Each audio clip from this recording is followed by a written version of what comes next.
തനിക്കൊരു ഷൂ ഇല്ല എന്ന് പറഞ്ഞ് കരഞ്ഞ ഒരു വ്യക്തി ഒരു കാലില്ലാത്തവനെ കണ്ടപ്പോൾ അവൻ്റെ കരച്ചിൽ മാറിയെന്നാണ് ഷേക്സ്പിയർ തൻ്റെ ഒരു കോട്ടിലൂടെ നമ്മൾ മനസ്സിലാക്കുക. പ്രിയമുള്ളവരെ, പലപ്പോഴും നമ്മുടെയൊക്കെ ഒരു പ്രശ്നം എന്ന് പറയുന്നത് നമുക്കുള്ളത് വെച്ച് ഹാപ്പി ആയിട്ട് ജീവിക്കാനായിട്ട് സാധിക്കുന്നില്ല. നമുക്കെപ്പോഴും നമ്മുടെ ടെൻഷനിൽ നമ്മുടെ ഒരു പ്രശ്നം എന്ന് പറയുന്നത് നമുക്കില്ലാത്തതിനെ കുറിച്ച് ആലോചിക്കാനാണ്.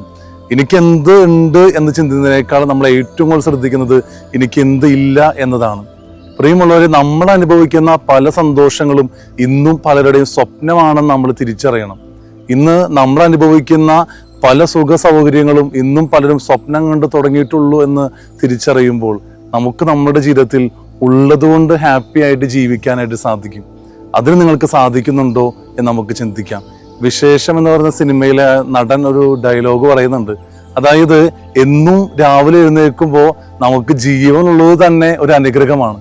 അതുകൊണ്ട് പ്രിയമുള്ളവരെ, നമ്മുടെ ജീവിതത്തിൽ വലിയ അത്ഭുതങ്ങളൊന്നും നടക്കുന്നില്ലെങ്കിൽ പോലും നമ്മുടെ ജീവനും നമ്മുടെ ജീവിതവും നമുക്ക് നടക്കാൻ സാധിക്കുന്നതും, നമുക്ക് രാവിലെ എഴുന്നേൽക്കുമ്പോൾ ജീവനുള്ളതും, നമ്മുടെ ചെവികൾക്ക് കേൾവി ശക്തിയുള്ളതും, കണ്ണിന് കാഴ്ചയുള്ള, അങ്ങനെ കുഞ്ഞു കുഞ്ഞു കാര്യങ്ങളിൽ പോലും ദൈവത്തിന്റെ കരുണ തിരിച്ചറിയാൻ, ദൈവത്തിന്റെ അത്ഭുതം തിരിച്ചറിയാൻ, അങ്ങനെ നമുക്ക് ദൈവം തന്നതിനെ ഓർത്ത് നന്ദി പറഞ്ഞുകൊണ്ട് ജീവിക്കാൻ നമുക്ക് സാധിക്കട്ടെ.